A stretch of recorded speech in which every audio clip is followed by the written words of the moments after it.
जगद्गुरू संत तुकाराम महाराजांच्या पालखी सोहळ्यामध्ये अनेक असे प्रसंग आहेत हे ते वारकऱ्यांना अत्यंत उत्साह देतात. एकतर उभं रिंगण, गोल रिंगण आणि जसं जसं जवळ पंढरपूर येईल तसा एक धावाचा एक प्रसंग वारकऱ्यांसाठी महत्त्वाचा असतो, आनंदाचा असतो आणि उत्साहाचा असतो. धावा म्हणजे नेमकं काय? धावा नेमका का करायचा?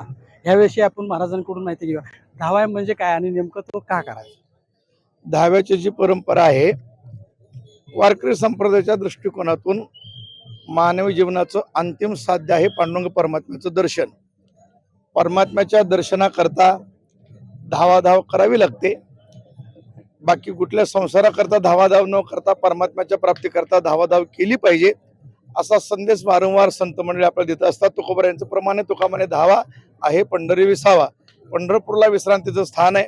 पांडुरंग परमात्मा हे अंतिम साध्य आहे आणि त्या साध्याच्या प्राप्तीकरता धावलं पाहिजे अशी जी संतांची शिकवण आहे, ती शिकवण सगळ्याच्या लक्षात यावी याकरता एक प्रतिकात्मक रूपकामध्ये आपण धावा आणि पंढरपूरला विसावा प्राप्त करा या हेतून या धाव्याची परंपरा चालू झालेली आहे. एक अभंग त्याच्यावरचा होईल थोडा. या अभंगाचं प्रमाण सांगितलं मी. तुका म्हणे धावा आणि आहे पंढरी विसावा हे प्रमाण म्हणून मग वारकरी धावतात.